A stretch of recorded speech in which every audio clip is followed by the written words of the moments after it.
One of the best compliments I ever got came from a fellow history major at Haverford who told my roommate that I was the most sincere person that he'd ever met. To this day, I cherish Jim's words, but I'm also quite certain that he never met today's speaker. From the moment I met him in the fall of 2002, I could see that Max Kelly oozed sincerity, not to mention character and passion, and of course, a sense of humor. To this day, I suspect that he was one of the few kids in his pre-modern class who actually liked my jokes. What I learned about Mr. Kelly then, and remains true to this day, is that he wants more than anything to connect to people. As a high school freshman, it was to his teachers and classmates, and today, it's to his students and colleagues. People are his passion, whether grooming water polo players or instilling study habits and work ethic in his current students. In watching him this year, in his return to Episcopal, these connections are both fundamental and palpable. I saw it clearly last week when he returned from his first military history class, face aglow to simply articulate the reason he's with us. That was fun, he said, with the same boyish smile that greeted Mrs. Aldridge when she reminded him last fall of his senior year nickname, the Albatross. In case you're wondering, the moniker refers to his remarkable wingspan, which made him all-Interac and league MVP goalie at Episcopal and earned him All-American honors and national rankings at Occidental College, in addition to his captaincies of both teams. What impresses me most about Max, though, is not the accolades, but the genuine humility with which he accepts them. It is those characteristics which I believe endear him to both his peers and his charges, and those fundamental character traits which make him such a fine role model. It's been my distinct pleasure at EA to work with several admirable young colleagues who are also former students. My old AP US seminarians Amanda Billmeyer of Ostraki and Sarah Baker Perkins, my former pre-modern student and four-year advisee, Teddy Matheson, and now this year, two more pre-modern alums, Marty Kuprian and Max Kelly. I'm very proud of each and the impact they continue to make on you, our students. Today, it's my special pleasure to be able to introduce the one with whom I share a passion for ancient Greek military history, and not to mention, hopefully, good humor. Please rise to greet my former student and current colleague and friend, John Maxwell Kelly.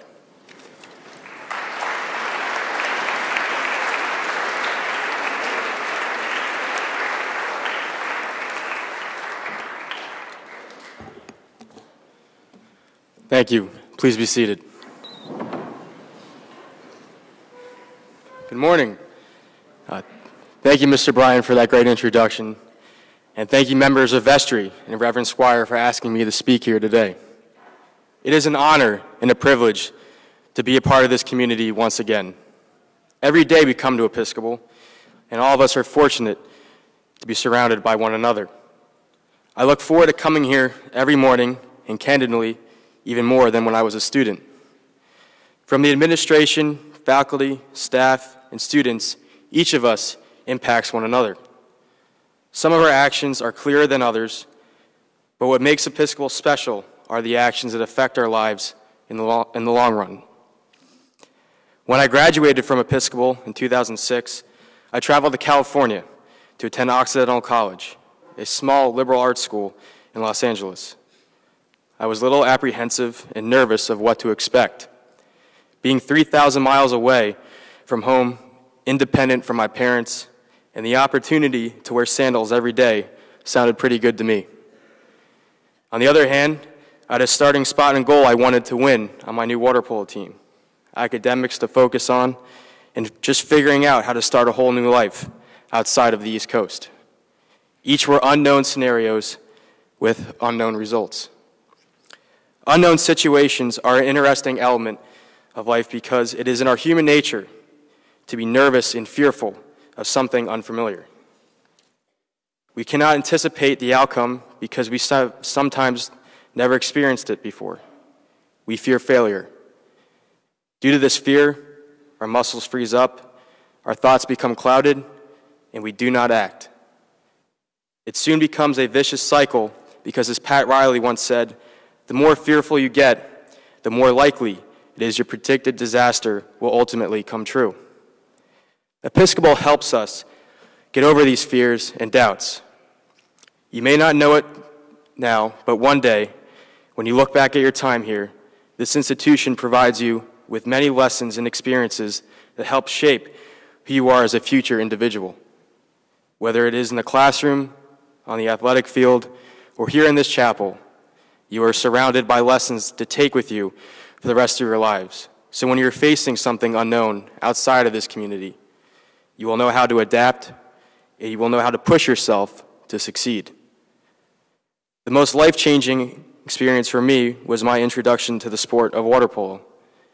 Back in 7th grade, I had no idea what water polo was, but I knew I liked swimming, and I couldn't stand the itchy feeling of soccer shin guards anymore.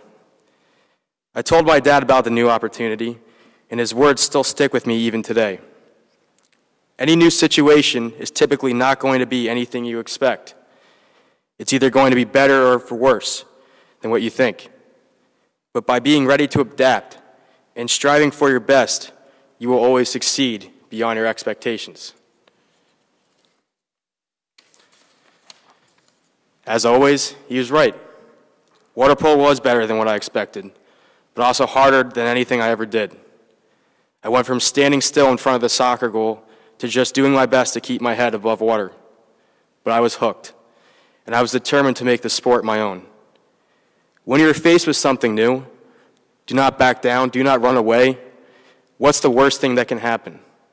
You do poorly on a pop quiz, you lose the game, you ask someone out and they say no. People will say no to us our whole lives.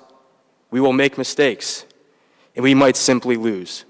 But we have to act. We have to strive to be better because it is through our actions that defines us, not necessarily the end results. We lose sight of the meaning of our actions because we focus so much on the short-term success. Instant gratification is what we all desire. We want to know the answers to our questions right away. We want to be on the varsity team right away. We want to succeed right away. We want things to be easy. Instant gratification allows us to be complacent and allows us to feel entitled. But why? Why would you want to feel that success should be automatically granted to you? You lose the ability to gain experience. You give up the opportunity to learn. You sacrifice the ability to prove your greatness.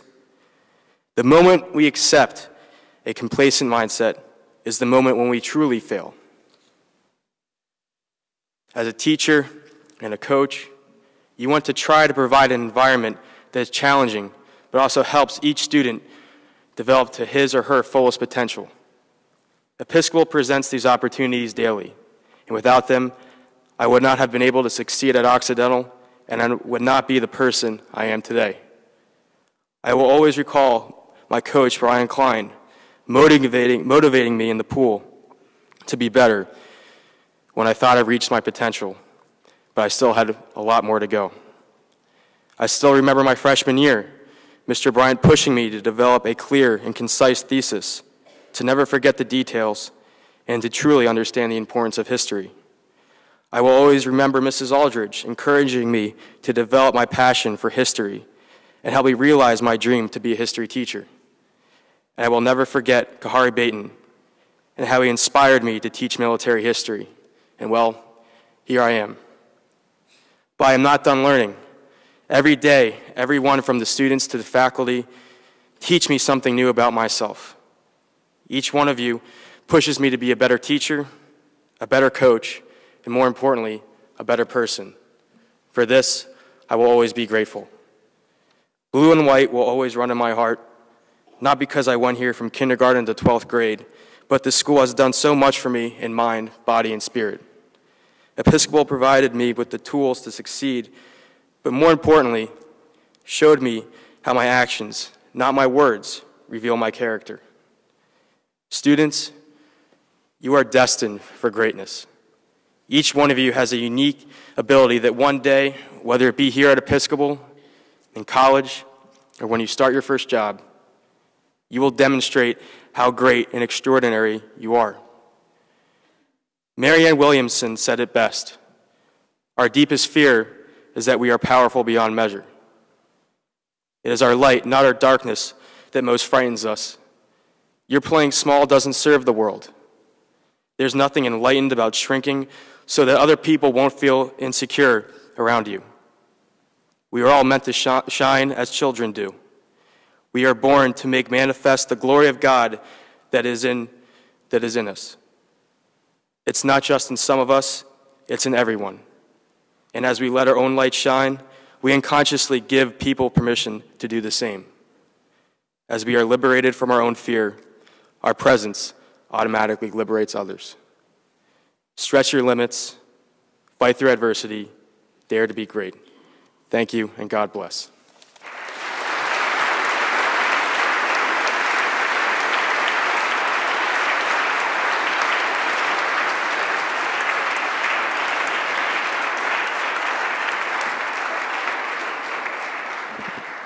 Thank you, Max, very much.